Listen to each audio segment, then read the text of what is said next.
la pensión por viudez.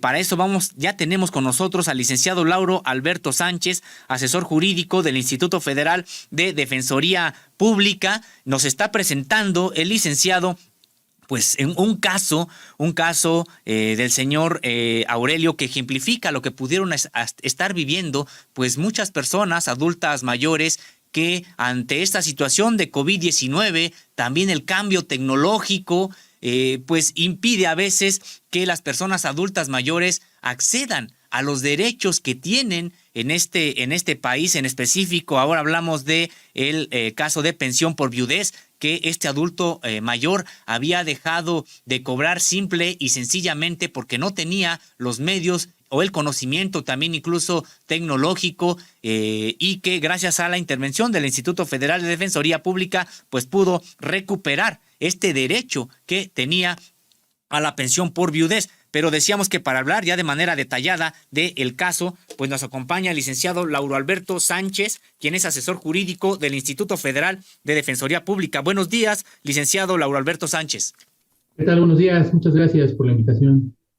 Gracias a usted, pues que nos comentara el caso del señor Aurelio, que podríamos decir que es ejemplificante de lo que estuvieron probablemente viviendo algunas personas adultas mayores. En este caso, gracias a la intervención del Instituto Federal de la Defensoría, se pudo hacer justicia, es decir, que le reintegraran este derecho. Pero si nos pudiera decir en qué consistió, por qué este señor dejó de recibir esta pensión a la que tenía derecho.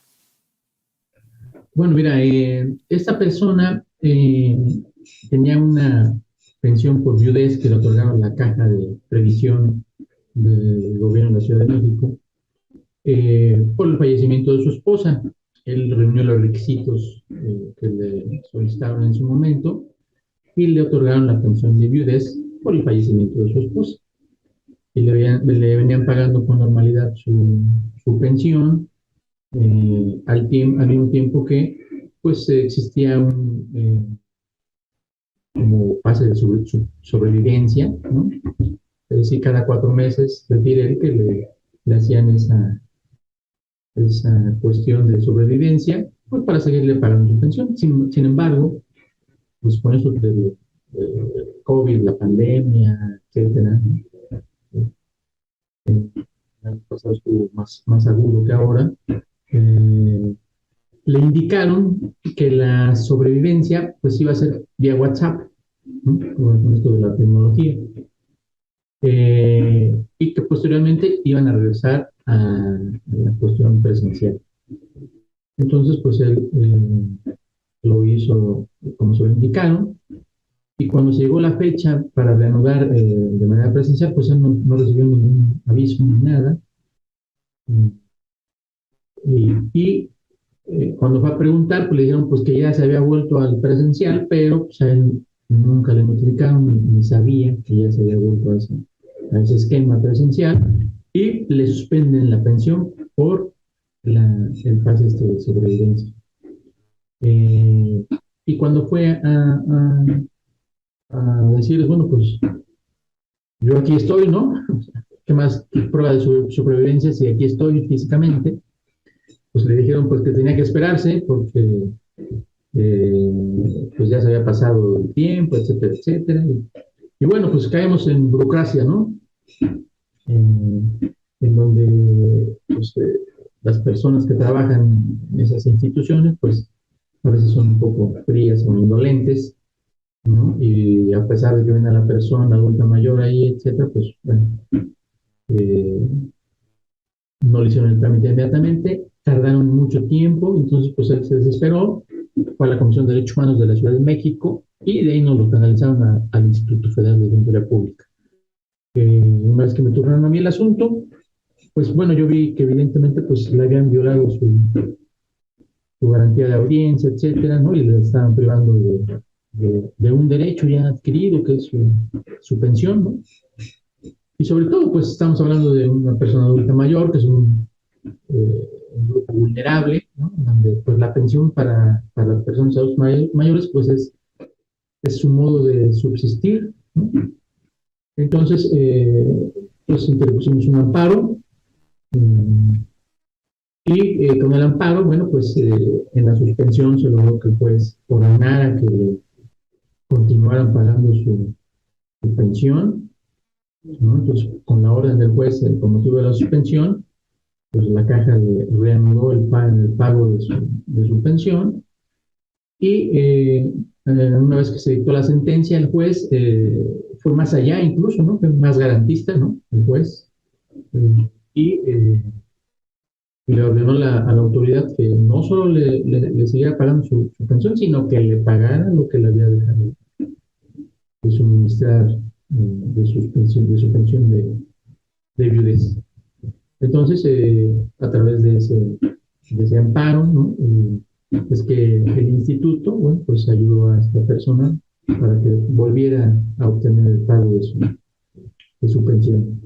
¿Por qué? Pues porque pues ya es un derecho que él ya tenía, ¿no? Es un derecho a obtener su mínimo vital, ¿verdad? Porque pues de ahí es donde él subsiste, ¿no? Y sufraga sus gastos, etcétera. Y como todas las personas, ¿no? Todas las personas que tienen derecho a una pensión, eh, el Estado o la institución que corresponda no se las puede negar.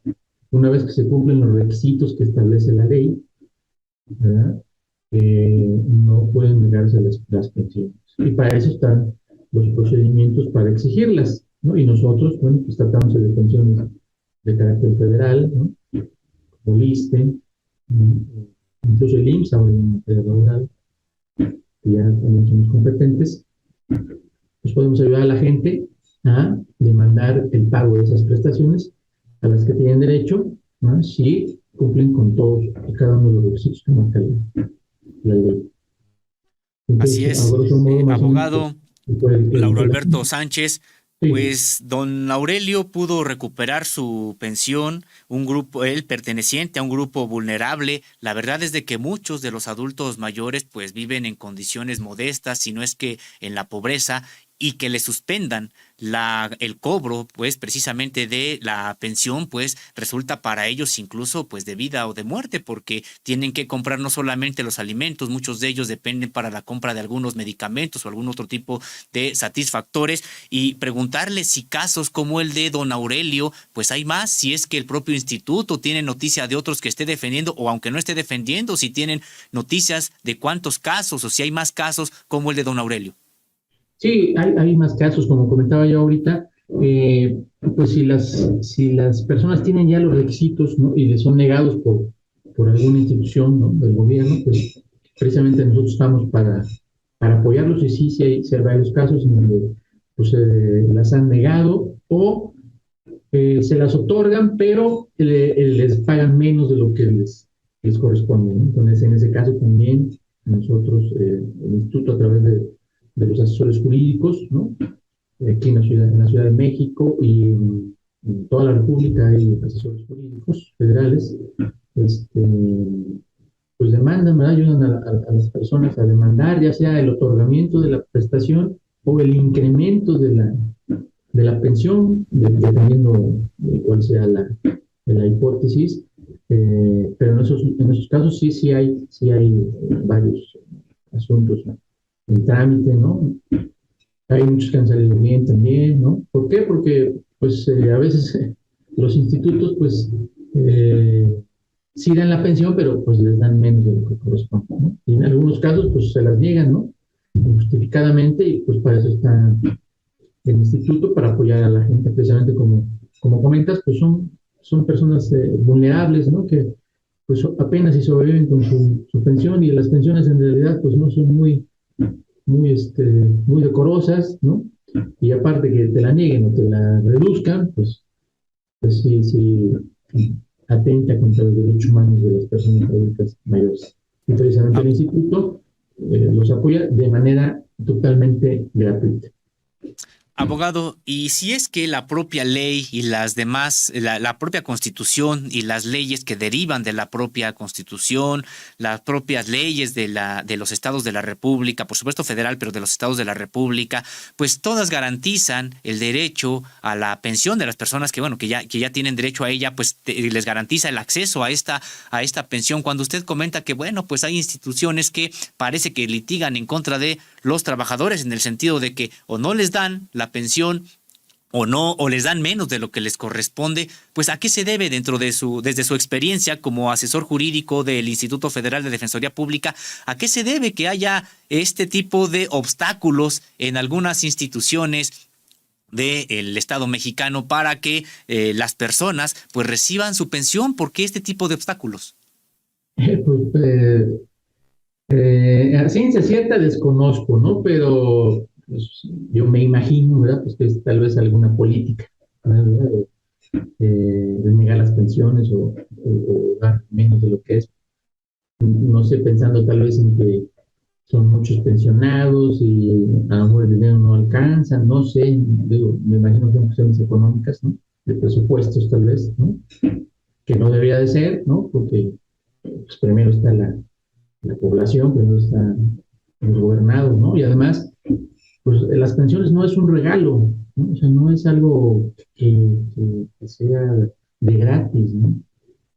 Eso, hablando de las pensiones laborales, ¿no? Es decir, es un derecho que se adquiere durante mi vida laboral, ¿no?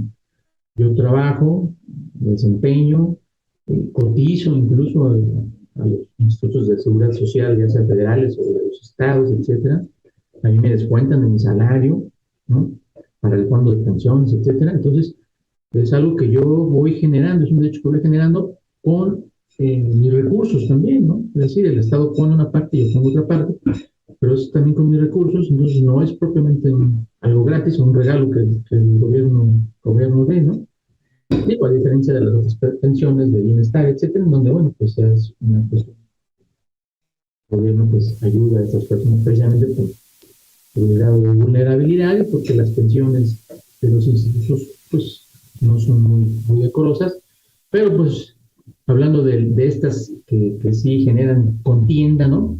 ¿No? Que es IMSS, ISSSTE, etcétera, pues quiero pensar que puede ser por cuestiones presupuestales, no lo sé, en realidad no es algo que me conste, pero eh, Pues podría ser algo, podría ser ese el motivo, ¿no?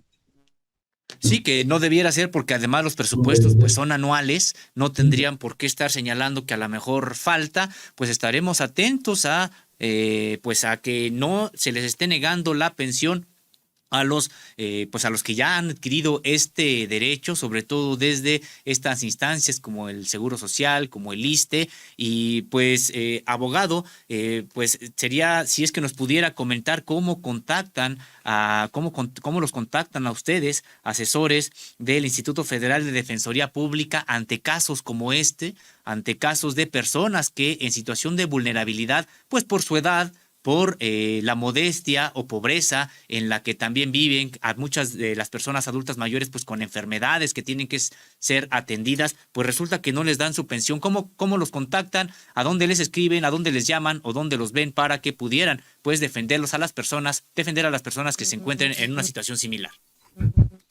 Bueno, puede ser de manera presencial.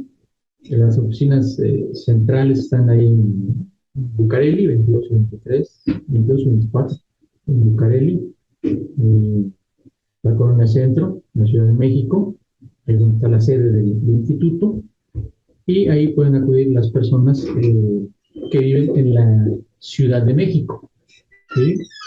Ahí en Bucareli, y ahí los atienden. Pues, claro, desde luego que hay que llevar todos los documentos que tengan de su asunto, ¿no? Para que pueda analizar el asesor jurídico que le corresponda, pues si se reúnen los requisitos, ¿no? Para poder demandar el cumplimiento de ese derecho. Pero sí, una forma es acudir presencialmente a la Ciudad de México. Bucareli 22 y 24, Colonia Centro, delegación Cuauhtémoc. El teléfono es 55 55 21 35 49, alquilada sin costo al interior de la República, 01822 42 42 6. Y de la otra manera, si no es presencial, puede ser a través de Defensatel, que es por teléfono, es a nivel nacional. Defensatel, ahí los canalizan al estado que les corresponda, o a la Ciudad de México en su caso, y el teléfono es 800-224-24-26. Y también ahora, bueno, con la nueva administración a cargo del maestro Netsai, pues ha habido mucha apertura en la cuestión tecnológica, ¿no? Y nos pueden contactar por redes sociales también, ¿no? Por Facebook, Twitter, etcétera, la internet, la página de internet, es decir, ha habido mucha apertura en ese sentido, y simplemente con que la persona le ponga en Google Instituto Federal de Defensoría Pública, le va a salir ahí todas las redes sociales que tenemos, ¿no? En donde nos pueden contactar en Defensatel a través del teléfono o acudiendo personalmente, ¿no? Dependiendo si les queda cerca, y si no, pues a través de esos medios electrónicos, pues el instituto se acerca a la gente, ¿verdad? Porque eh, se le turna a un asesor y de manera electrónica, pues puede recibir incluso los documentos vía correo electrónico, ¿no? Para poder analizarlos. Vía correo electrónico se le da la asesoría a la persona, telefónicamente, y si hay necesidad de ir a firmar alguna demanda, etcétera, pues se le cita una vez para que vaya a firmar y después se sigue el procedimiento de manera electrónica, es decir, se ha facilitado un poco esta cuestión de la Administración de Justicia, ¿no? Y de la apertura del instituto, pues para beneficiar a más gente, para acercarnos a más personas cada vez. Pues le agradecemos mucho, licenciado Lauro Alberto Sánchez, asesor jurídico del Instituto Federal de Defensoría Pública. Gracias por haber estado con nosotros. Al contrario, muchas gracias por la oportunidad y un saludo.